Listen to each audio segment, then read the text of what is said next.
Já pensou em fazer um bate-volta para poder viver um conto de fadas e ver um castelo lindo, maravilhoso, daqueles que a gente só via nos filmes da Disney? Pois é, saindo de Munique tem como e eu vou mostrar para você. Meu nome é Everton, esse aqui é meu canal Pra Onde Ir Agora e nesse vídeo eu vou te mostrar como que é o bate-volta para vir conhecer o famosíssimo castelo de Neuschwanstein. Coisa mais linda. Deixa eu mostrar para vocês todo o processo para chegar até aqui, como é essa experiência. Antes que vocês perguntem, sim, eu fiz isso daqui em uma excursão saindo de Munique, porque nós viemos para cá no auge do inverno e não era uma opção para nós alugar um carro. No meu blog, o praondeiragora.com, eu escrevi um artigo com todas as alternativas para você fazer esse bate-volta do seu jeito. O que eu precisei falar para a moça aqui é que o meu idioma é português. O passeio ele não vai ser em português, já estava lá no descritivo que o guia ele só fala alemão e inglês. Mas quando eu falei que eu comprei no Brasil e a minha língua era portuguesa, ela me indicou aqui a parada 8, que é onde está esse ônibus aqui que a gente está entrando. O horário de saída é 8h30. Se você não estiver aqui às 8h30, acabou para você, esquece. Aí o resto desse vídeo já não vai adiantar para você. E tá um frio, ó.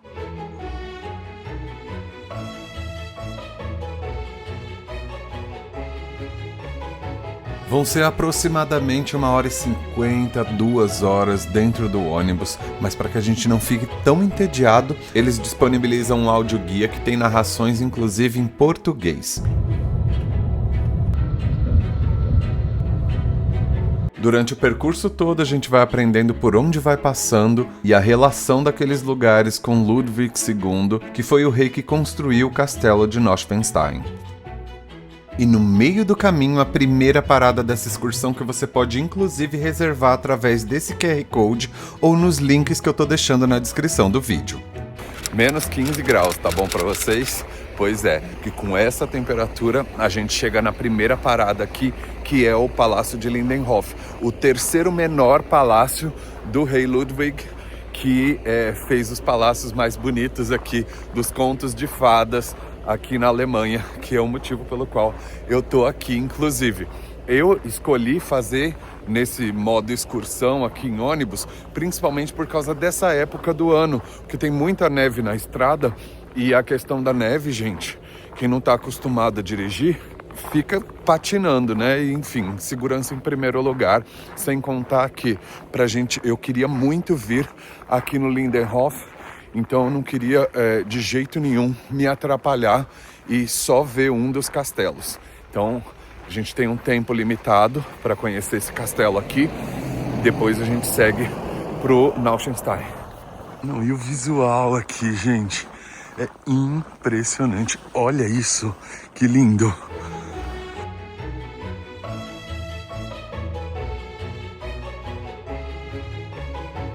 Não é brincadeira, é muito frio. Aí a gente já corre para entrar dentro da lojinha, porque tem o aquecedor. Mas tá muito lindo, muito lindo. Vamos ver o que tem nessa lojinha aqui.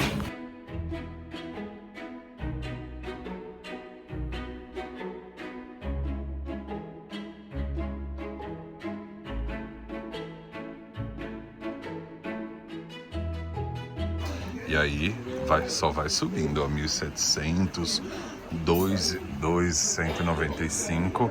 Caso você queira, já se prepara. Mas assim, gente, é uma obra de arte. Poder ter um desse daqui em casa deve ser muito legal. Além dos cucos, como opção de souvenir, outra coisa que eu achei bem legal aqui são os ornamentos de Natal. Afinal, eu vim aqui em pleno dezembro, não podia faltar. E os tradicionais da região da Bavária são lindos mesmo, lembrando os contos de fadas. Duas coisas muito importantes. Mantenham sempre o ingressozinho que ele vai dar para vocês na mão, porque em alguns pontos eles vão pedir, e se mantenha junto com o grupo do teu ônibus, porque você só vai conseguir entrar se for com o grupo do teu ônibus. Tô falando isso porque o nosso grupo passou na frente e a gente meio que se perdeu. E eu garanto pra você, quando você começa a andar no meio de tanta neve, tudo começa a parecer igual. E aí você facilmente pode se perder. Mas a gente não chegou nesse extremo. Seguimos a trilha e encontramos o nosso grupo para poder conhecer esse que é considerado um dos refúgios do rei Ludwig. Um palácio bem pequenininho, mas que encanta desde a fachada até o jardim, que no caso estava com um charme diferente por estar coberto de neve. Todos os grupos vão entrar em um horário determinado. E se você vier nessa época do ano e estiver viajando com crianças, não se preocupe, porque não vai faltar diversão para eles aqui. Nem que seja rir da barba dos adultos que fica congelada. Ao chegar aqui, você vai ter que ter um bilhetinho que é pago à parte. Só para entrar nesse daqui são 11 euros. Aí, se você quiser pagar para entrar nos dois, são 42 euros. Nesse daqui e no Noschenstein. E aí você tem que entrar exatamente no horário que tá no teu bilhetinho e ficar grudado com o teu guia, gente. Porque se você se perde nisso daí, você não vai conseguir entrar. E não adianta, você não vai querer levar uma carraspana de alemão por causa disso. A visita lá dentro do palácio é guiada também e é terminantemente proibido filmar ou tirar foto a partir desse lugar que eu tô aqui. Ou seja, tudo que você vê aqui dentro vai ter que guardar na memória, que se alguém te pegar filmando ou fotografando é multa.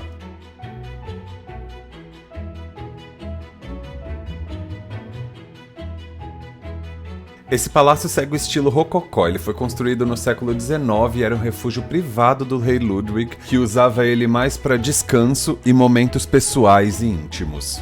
Gente, eu só tenho uma coisa para falar para vocês. Eu não conhecia um castelo, um palácio até agora. Acabei de conhecer. É totalmente proibido filmar aqui dentro. Então não tem como mesmo, eu não ia nem tentar. Mas, cara, vocês precisam ir. Você entrou aqui, ó, é muito incrível. O rei Ludwig, ele foi um dos mais polêmicos da história da Alemanha, da Bavária todinha. Ele mandou fazer esse palácio aqui inspirado em Versalhes, porque ele queria que a Bavária se tornasse uma cópia de Versalhes, de tão fascinado que ele era por Versalhes. Ele virou rei, ele foi coroado aos 18 anos e ele gastava bastante. Ele deixou, inclusive, muita dívida. Ele gastou muito do dinheiro daqui da região e eles começaram a entrar numa crise econômica por causa dos luxos do Ludwig. Eles começaram, inclusive, a considerar ele maluco, insano, e queriam de toda forma tirar ele do poder por causa da insanidade do número de gastos dele.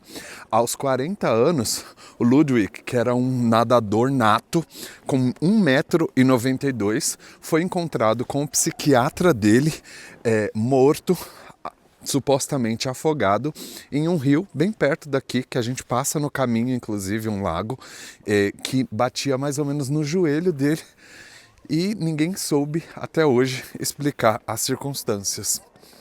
Pronto, agora eu tenho que correr de volta pro ônibus, porque senão eu fico aqui e o melhor ainda está por vir.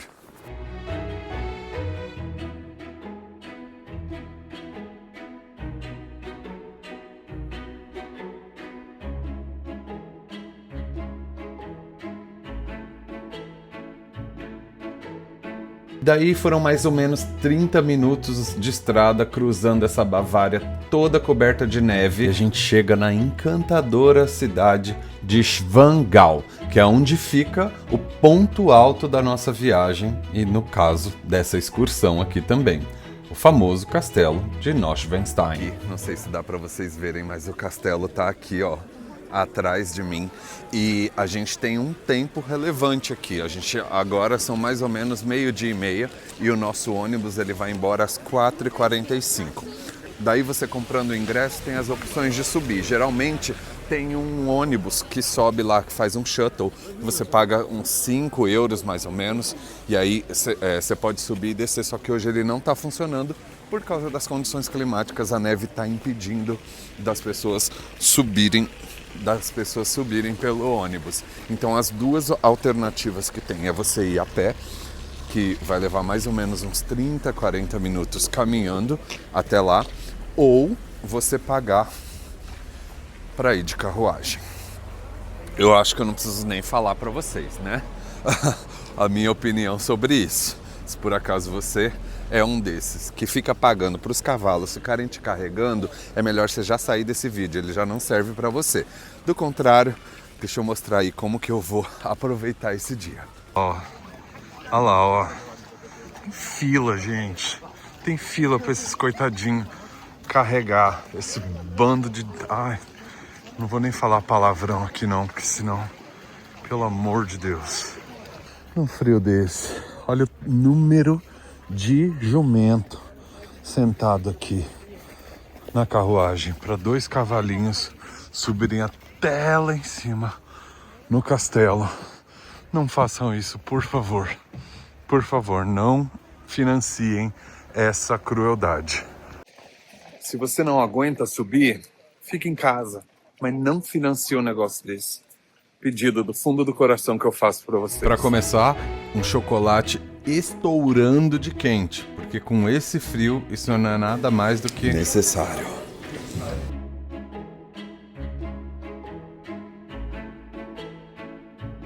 Primeira parada da gente, tendo em vista que já são mais ou menos 1h da tarde, é o almoço. A gente escolheu esse restaurantezinho aqui porque também tinha um banheiro e banheiro se faz necessário depois de várias horas de estrada, não é? Gente, eu já vou começar com um comentário aqui. Eu tenho certeza que vai causar polêmica aí quando chegar nos comentários, porque é meio peculiar, mas na minha opinião, se existe uma nacionalidade, se existem pessoas mais ríspidas e sem paciência, pavio curto, do que os alemães, eu ainda estou para conhecer. Meu Deus do céu, não tem um lugar que a gente passe que não, assim, você sentou numa mesa para gastar seu dinheiro, para poder consumir e tal, e ele levando uma patada atrás da outra. Meu Deus do céu, é muito bizarro. Muito bizarro. Eita!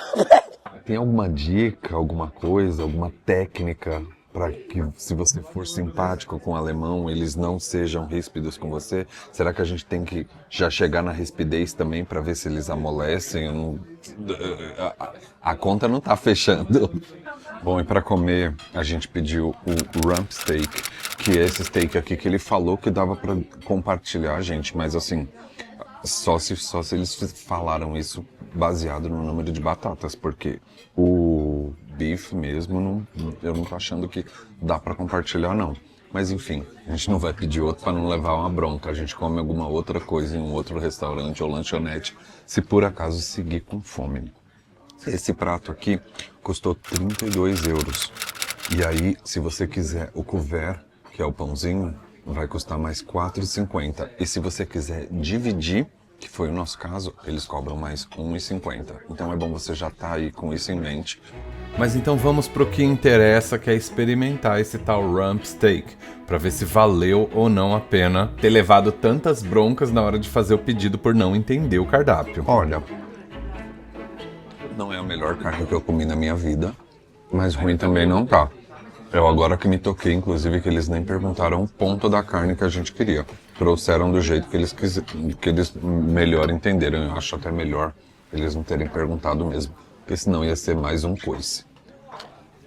Aqui, gente, atrás de mim, nesse centro de informações, caso vocês tenham dificuldade de encontrar algum banheiro, vocês podem usar lá também. Aí tem as lojinhas, tem uma lojinha até de duty free aqui no meio. E eu tô indo procurar um canto legal para poder ver o castelo um viewpoint mais bacana, já que eu não tenho coragem de subir nesse frio a trilha que tem para subir lá, uma vez que eu resolvi não entrar dentro do castelo. E para mostrar para vocês que eu não vim aqui à toa, mesmo no auge do inverno, vamos falar um pouquinho mais do castelo. Esse castelo aqui foi a última extravagância do rei Ludwig, que era conhecido pelas suas extravagâncias, não é? E ele não conseguiu aproveitar praticamente nada, tanto que quando ele morreu, ele nem tinha sido terminado. Em tese, ele não foi terminado ainda. Tem alguns lugares dele que são bloqueados porque não chegou a terminar mesmo. Outra coisa que não deu para visitar foi a Marienburg Hamburg, que é a ponte que proporciona a vista panorâmica do castelo, porque também estava fechada. Uma das vontades do Ludwig era que esse castelo ele fosse uma coisa privada, que não fosse aberto ao público.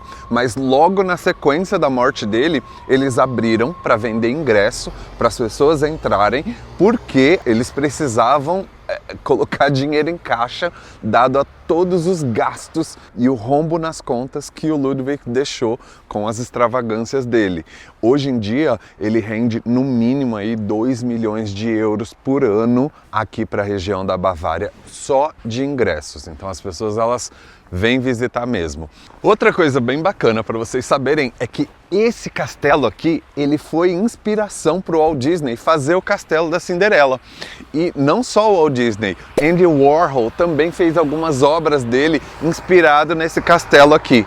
Então, é sim um castelo de conto de fada, só que acontece que os contos de fada daqui da região da Bavária, os contos de fada alemães, eles são totalmente diferentes dos contos de fada que a gente está acostumado nas historinhas. As histórias, a raiz da história, ela é até similar, só que o fechamento, a conclusão, não tem aquele final feliz na maioria das vezes. Se morreu, morreu mesmo, não tem beijo que ressuscite, tem traição, tem um monte de coisa assim que é para de fato retratar a realidade. Agora, que é lindo, ninguém consegue negar.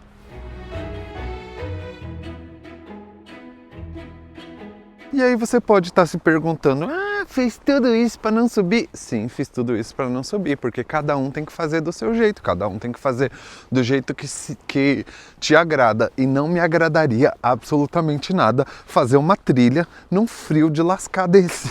Então é por isso que eu não estou subindo. Só que isso não quer dizer que eu não estou apreciando a vista do castelo. Ele está lindo, maravilhoso, eu estou adorando. Além disso, tem o outro aqui do lado, que é esse amarelo, muito bonito também, completando aí os 3 castelos do Ludwig, os mais famosos pelo menos. O nome dele era Rohres van Gaal e na verdade esse castelo era do pai do Ludwig, o rei Maximiliano II. Ele cresceu aqui, então tem uma ligação bem forte com o lugar e acabou herdando depois que o pai morreu. Diferente do Neuschwanstein, esse castelo é mais simples por dentro, bem mais autêntico, com vários ambientes originais. E é justamente isso que faz ele ser mais real que o Neuschwanstein. É menos fantasia e mais história de verdade. Se você quiser, tem uma visita guiada aqui, que vai te ajudar a entender bem como era a vida da família real na época.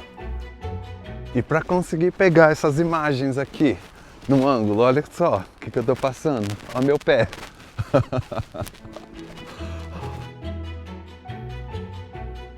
Tem alguns viewpoints aqui, como por exemplo uma ponte, que ela está fechada hoje por causa da neve. Tem também um outro viewpoint que fica do outro lado do castelo. Eu estou colocando na descrição do vídeo as coordenadas do Google Maps para que vocês possam chegar também. Nenhum desses foi possível. Era meu plano era fazer a ponte e fazer esse viewpoint, mas acontece que não deu. Só que assim, ele tá aqui, ó, na minha frente, eu tô adorando. Tá dando pra apreciar, tá dando pra ficar maravilhado com essa... Nossa, esse castelo é incrível, esse castelo é sensacional. Só que definitivamente eu acho que sim, épocas como outono, primavera, verão não, porque verão a Europa é extremamente cheia também. Mas essas outras épocas do ano eu acho que são mais aconselháveis para um melhor aproveitamento disso daqui, né? Não estou dizendo que eu não estou gostando, já falei, estou adorando. Só que eu acho que eu ia aproveitar mais se eu estivesse aqui, como, por exemplo, em outubro ou setembro.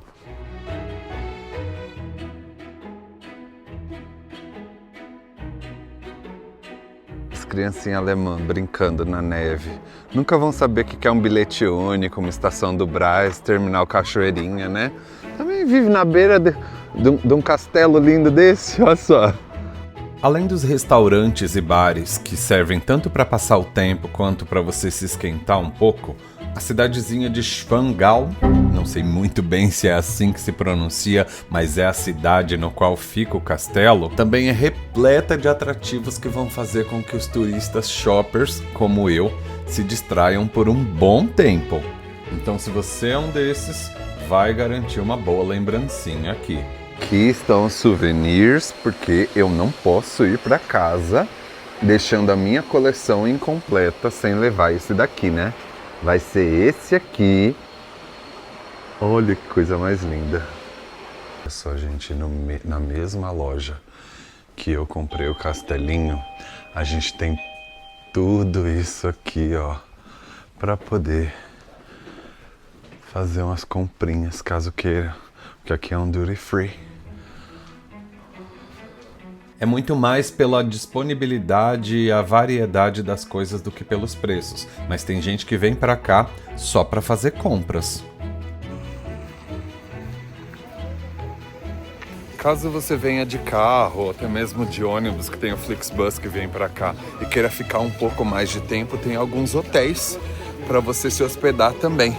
Tô colocando na descrição do vídeo esses hotéis para que você possa avaliar aí se atende a tua necessidade, se é para você e se vale a pena. No fim das contas, Vangaal é um vilarejo completo. A cidadezinha tem bares, restaurantes, museus e várias atrações para você aproveitar, seja num bate-volta ou caso você resolva ficar aqui por 1 ou 2 dias. Eu, depois de ter feito esse bate-volta, já tô decidido. A próxima vez que vier para cá, pelo menos 2 noites de hotel vão ter que rolar. Sem contar que eu vou escolher alguma outra época do ano, porque apesar de gostar muito do inverno, principalmente pelos cenários estarem absurdamente lindos, todos cobertos de neve, eu acho que o aproveitamento vai ser bem maior. E eu quero que você me responda nos comentários se ficou ou não mais do que provado nesse vídeo que se você estiver em Munique ou em qualquer cidade da região da Bavária, a parada aqui é obrigatória. A cidade realmente é um encanto e vai te proporcionar aquela sensação de conto de fadas que eu nunca vi em outro lugar. E é daqui então que eu vou terminar esse vídeo mostrando para vocês como que é esse bate-volta, para que você possa inclusive decidir, entenda aí o que é melhor para você. Tem inclusive a opção de você vir de carro. Espero que vocês tenham gostado, assim como eu amei conhecer esse palácio, mesmo que um pouco aqui de longe, mas sim, garanto para vocês, para mim tá mais do que suficiente. Se gostaram, já sabe, dá um like aí, se inscreve no canal, ativa o sininho para não perder as notificações e eu fico por aqui, mas em breve tem mais viagens aqui no canal. Só que antes, fala para mim, para onde você vai agora?